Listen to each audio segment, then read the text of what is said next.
This is the 2023 Subaru Outback 2.5 IT at nais ko munang pasalamatan ang Subaru Manila Bay and Subaru Philippines for lending me this Outback. Sa lahat ng kinakailangan mong information, nandyan lang kaswabe sa description below. The unit price is 2.5 million pesos. Kaswabe, some interesting fact with this Subaru Outback kasi nung first generation ito, it is a station wagon. Sabi rin ng Subaru Philippines and Subaru Manila Bay, it is now a mid-size SUV at pag chinek mo ang kanilang website, ang wagon doon ay yung WRX and this one, it looks like a lifted crossover. I kinda totally agree naman kasi alam mo naman sa channel natin kaswabe nakapag-review tayo ng mga mid-size SUV and crossover, like it has that taller ground clearance, big cargo capacity, and syempre hindi mawawala yung kanyang performance technology at ang kanilang signature na symmetrical all-wheel drive. The best pa niyan, makikita mo na nandun talaga yung characteristic ng wagon pag nasa side profile ka. Di ito nakakapagtaka, paborito ito ng mga Amerikano and even me, parang shortlisted ko na ito bilang mga next car na bibilhin natin. So on this video kaswabe, i-check natin ang kanyang exterior, interior, then after that, let's get behind the wheel para malaman natin what kind of emotions and performance ang ibibigay ng isang mid-size crossover wagon. Kaswabe, let's begin.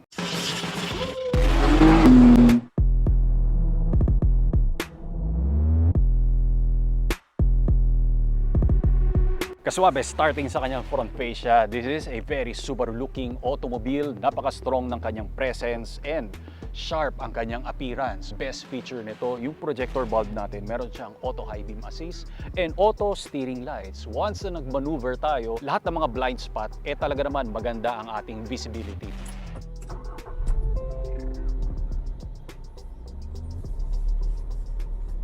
Guys, this is the feature of the auto high beam assist and auto steering lights.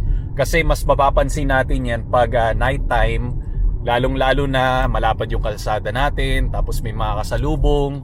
Halatang hindi sila nabubulag kahit naka high beam tayo kasi automatically, pag meron kasalubong, unti-unti yatang namamatay yung mga LED lights dito sa left side.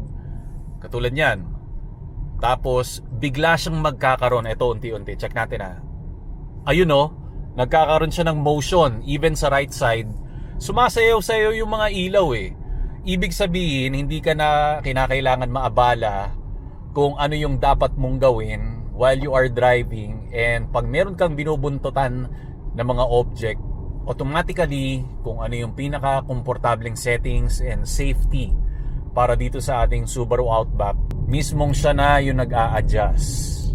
Fog lamp, meron kang C-panel dito ng chrome and you get the best of both worlds kasi pinaghalo itong wagon and mid-size crossover SUV. That's why yung ground clearance natin ay better ito compared sa isang WRX na wagon. That's 5-inch. Pero ito, it is 8.7-inch. Halos kaparehas ng Subaru Forester. Kaya naman, next detail tayo. By moving sa kanyang side profile, this is the reminder na nagmamaneho ka coming from a family wagon. Enhance nga pala ang kanyang mga body cladding kung titingnan mo yung side skirt and side cladding. Very rugged yung style, yung roof rails. Medyo kakaiba if i-compare mo siya sa other automobile ng Subaru. Damping system, this is McPherson and double wishbone kaswabe. A little head scratcher lang when it comes nga pala sa wheels na design. For me, parang hindi nag-work yung two-tone kasi more of a rugged ang ating lifted wagon. Kung sa akin lang, mas gagawin ko itong flat black. Pero sa akin lang naman yun. Anyway, the tire size is 225/60 R18 and Bridgestone ang ating tires. Smart entry technology, power folding mirrors. Meron nga pala itong camera sa ilalim. Pero pag i-check natin doon sa left side, magwa-wonder ka bakit walang camera doon. Pero mamaya, pag-usapan natin yan. Next detail naman tayo. Beneath the skin of this Outback is a 2.5-liter flat-4 banger petrol engine that gives 185 horses and 245 Nm of torque. The top speed is 206 km/h. Pag kukunin naman natin ang kanyang 0 to 100 ay 9.6 seconds kaswabe. Mated nga pala ito ng Lineartronic CVT and symmetrical all-wheel drive.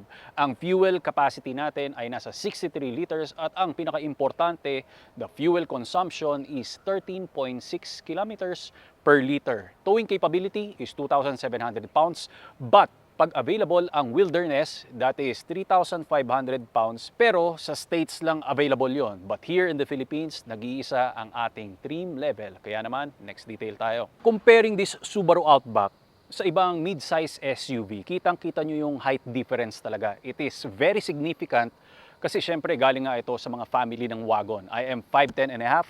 Nakakapanibago, di ba? Medyo mababa lang talaga siya. So this is your roof spoiler, integrated na third brake light. Yung wiper natin, font ng symmetrical, all-wheel drive, yung C-clamp ng mga rear taillights. Hindi nga lang LED yung mga reverse light. Ngayon, exposed nga pala ang kanyang exhaust pipe, which is, alam ko dun sa Subaru Forester, nakatago yon. Good thing, this is a power lift gate, snap open lang natin automatically, di ba? Eto pala kaya nagugustuhan ko siya kasi ang laki ng storage space natin ala mid-size SUV na nasa around 535 liters of space. At pag gusto pa natin i-maximize yan, meron ka lang ipupull na lever sa magkabilaan kaswabe. Pull mo lang to, it goes flat out. Meron ka ngayon 2,144 liters of space. At hindi pa dyan nagtatapos ang good news. Nakikita mo, meron tayo ritong tonneau cover. Meron yan susunod na level of stage. Adjustable ang ating mga tonneau cover, depende kung anong klase ng height ang meron tayo. Tapos yung subwoofer natin is located dito sa left side. Your extra wheel is here. Meron kang cargo net dito. So check naman natin yung back seat. Introducing Autosport. Kaswabe, this one is the world's most innovative mobility scooter that we can get para sa ating lifestyle and sa mga kababayan natin na PWD. Madali lang to, comes with 2 separate parts na pwede mong gawing trolley at the same time. Installed nga pala doon sa harap ang iyong illuminated LCD display for you to see the performance and enhanced lighting system para sa safety precautions pag nasa road ka or sidewalk na pwede mong ilagay sa sports car or regular car na trunk kasi maliit lang ito and very lightweight. Within seconds, ang dali lang i-assemble. Up to 10 speed ang kanyang taglay and 10 kilometers per hour ang kanyang maximum na pinartneran mo ng shock-absorbing flat-free tires for advanced performance and auto braking system. At hindi lang sa kotse, mantakin mo pati sa tren pwede. And flight approve ang ating baterya. Meron tayong lisensya. So, ibig sabihin, pag nag-travel ka around the world, kayang-kaya mo itong ilagay sa cabin at ibaba mo, ma-assemble mo kagad ito. Ang design nito ay talagang super passionate sila para ipakita sa inyo ang performance. So, ganun lang yon. Be active, be free, be yourself by Autosport. Ang link ay nasa description below para i-check mo na lang kaswabe. Features that we get and amenities. Umpisahan natin dito. Meron tayong mga LED map lights because yung iba halogen pero pwedeng left side muna, right side or both lights. Grab handle, coat hook, center console. Meron tayong dalawang climate vents. Wala nga lang climate control dito. And the USB Type A available. Meron kang dalawang socket. Nawawala lang ang Type C kaswabe. This is my driving position, acres of space. Sa lahat ng Subaru nga pala, standard sa kanila ang meron kang tatlong organizer na mga pockets. Dito sa right side, yung mas masikip. Left side, yung medium size pocket and you get the full length pocket dito sa taas. Other automobile kaswabe, available lang ang map pocket sa passenger side pero dito sa ating Outback, available on both seats. Talking about the position, napakaganda naman ang posture natin and I like the material dito sa seats. Wala nga lang siyang availability ng freezing and warm seats pero available ang ating armrest. You get dalawang standard na cup holder and this is very squishy. Yan, malambot naman. I think kasya ang 4 na tao rito talagang pag pinagsiksikan natin because this is a 2+3. Hindi ito 7-seater pero this is wider ng 1.5 inch compared doon sa ating Forester. Lipat naman tayo sa driver cockpit. This is more premium and luxurious compared doon sa Crosstrek and Forester. Paano ba naman? This is 2.5 million pesos. Kaya naman kinakailangan makita talaga ang enhancement which is approved naman. So starting sa ating sound system na Harman & Kardon, this is one of the best when it comes sa automotive sound system. Hindi lang available ang freezing and warm seats natin, but this is perforated. But this will keep you in place kaswabe because the side bolsters are very thick, yet very beefy, para pag nagkaroon ka ng medyo slight performance driving, at least hindi tayo titilapon. When it comes naman sa passenger dashboard natin, piano black, meron siyang panel dito. I don't like that. Flat black na lang sana, medyo madungis tingnan. Pero pwede siyang maging storage ng telepono, eyewear, and mga teeny-weeny na snacks. Ang disappointment lang or head scratcher na nakita ko, yung cigarette power outlet natin, imbis na nandito sa center console, matatagpuan po yan sa loob ng glove box compartment. Which is some other na mga cord, pag meron tayong china-charge, maikli lang. Ibig sabihin, kinakailangan nakatago siya rito sa loob ng glove box. Pero depende kung anong klaseng preference ang meron ka. Kasi ako, mas gusto ko talaga na nakalabas. Medyo madungis lang tingnan, pero it's all manageable. 2 cup holders, adjustable kasi meron siyang first layer rito para pag gusto mong mas malalim ang iyong cup holder. Squishy na center armrest with white stitching. Napakalalim na storage box dito. Meron siyang insertan ng DVD. Wala bang Betamax dyan? Meron ka sa ibabaw, pwede rin lalagyan ng cellphone ito. Gear selector, pwede mong i-manual. Pero yung housing niya, it is piano black.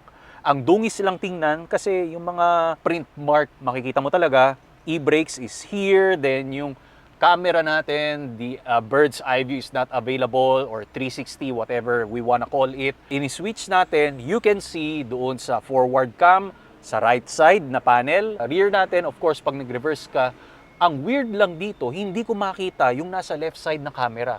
So sabi ko, i-check ko nga kung merong available na camera dito. Hindi talaga siya lumalabas kaswabe. Kahit anong klaseng pindot ko rito, doon available sa right side. Pero dito, wala pala. So it has to be kinakailangan dumungaw ka na lang, lalong-lalo na pag magpa-park ka kaswabe. Like ako, nakapark ako, merong semento doon sa harap. Talagang super awareness sa left side kasi yung right side naman, meron kang camera. So don't worry. Availability of auxiliary port, Type C and Type A, at least naging kumpleto. And very odd nga lang yung storage dito kasi papasok talaga siya. Wala lang siyang wireless charging platform. So this is your 11-inch Starlink infotainment system na napaka-paborito ko kaswabe dahil ang gaganda ng mga icons niya. Pero ang hinahanap lahat ng mga car enthusiast, lahat na maging touchscreen, pero yung volume knob, yung hazard, yung climate temperature, okay? Lahat kinakailangan may physical switches, binigay sa atin yan.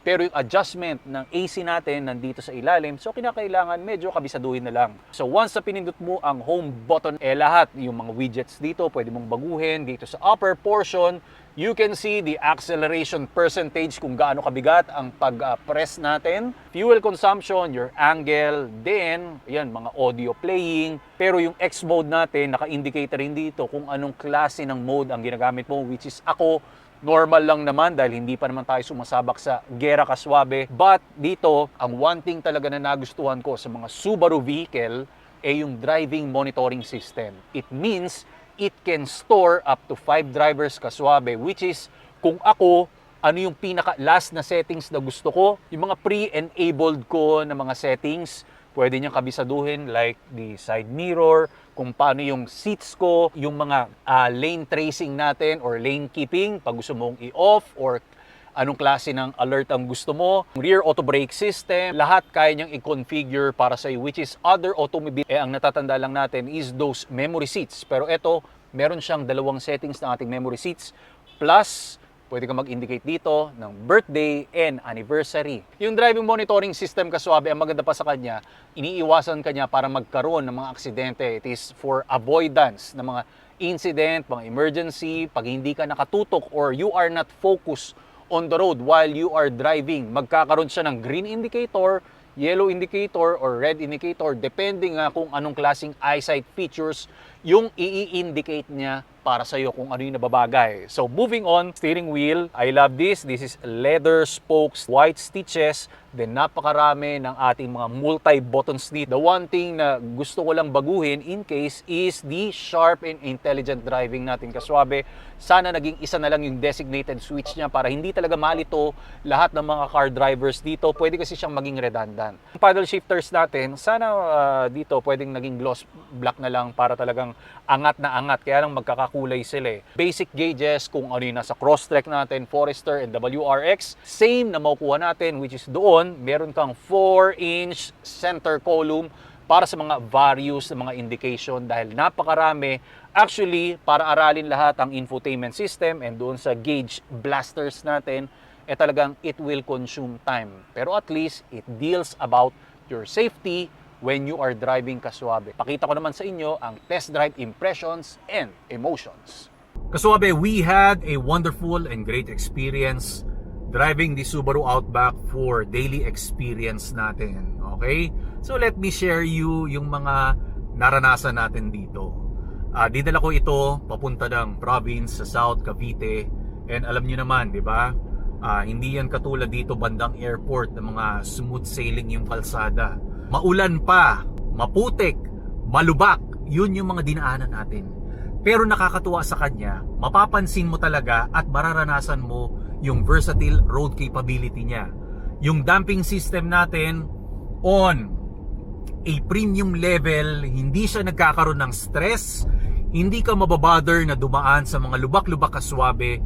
Alam mo, magiging paborito at hahanap-hanapin mo yung mga ganyang klase ng road pag nagdadala ka ng isang Outback. Nakakatuwa sa kanya, mid-range power niya hindi rin bitin. Okay? Pag merong makupad sa highway na turtle pacing, kayang-kaya mong i-overtake. 185 horsepower, 230 plus Newton meter of torque is great.